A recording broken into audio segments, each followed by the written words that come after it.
You know, we all write constantly. Every single day, right?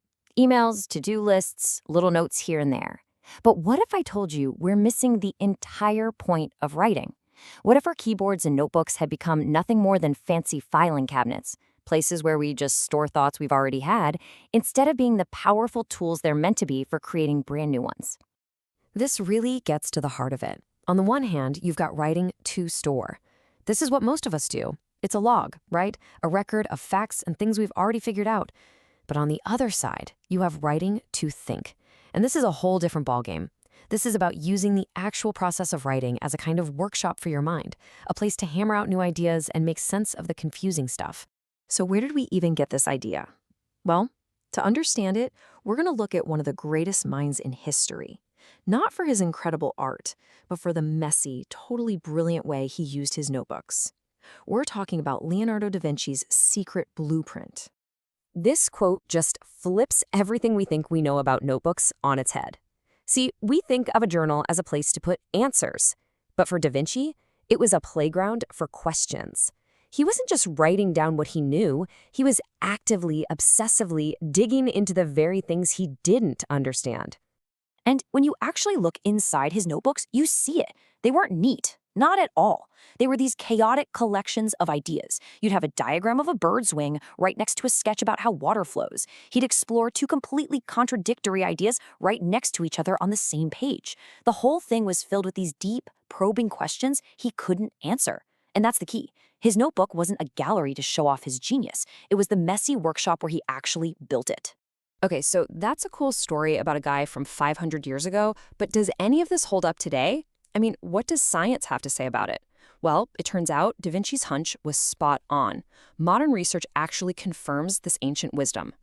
To figure this out for sure, some researchers at Princeton and UCLA set up this really clever experiment. They wanted to put handwriting and typing in a head-to-head competition to see what the real difference was on our brains. And the results were just wow. Take a look at this. When they tested students not on just remembering random facts, but on their conceptual understanding, grasping the big picture ideas, the students who wrote notes by hand scored dramatically higher. It wasn't even close. This wasn't about memory. It was about real, deep comprehension. So what's going on here? Why such a massive difference? It all boils down to one simple, kind of counterintuitive fact. Handwriting is slow. It's clunky. In a word, it's inefficient. And that's its secret weapon. See, you can't possibly write down every word someone says. So your brain is forced to listen, to process everything, and to summarize it in your own words. Typing, on the other hand, is so fast that it often becomes mindless. You're just taking dictation. That inefficiency of the pen is actually its greatest strength. All right, so we've got the blueprint from a certified genius, and we've got the hard science to back it up. So, what now? How do we actually use this in our own lives? Well, it all comes down to building one simple, powerful habit, the thinking journal. And getting started is actually pretty simple. There are just 3 rules. Rule number 1, focus on what you don't get. Don't waste time writing about what you already know. Dive into what confuses you. Rule number 2, ask questions.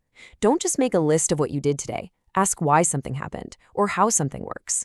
And finally, rule number 3, embrace the mess. Seriously, this notebook is not for Instagram, it's not for anyone else to see, it's your private workshop. Let it be messy. And that's what this all boils down to.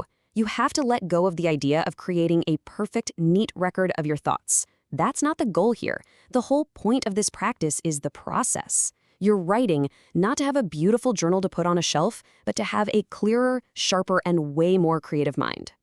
So, I'll leave you with a challenge. Forget about what you think you're supposed to be writing about. Think about that one idea that's been bugging you, that thing you can't quite wrap your head around. What's the one messy, complicated, unanswered question that your brain is just itching to explore on a blank piece of paper?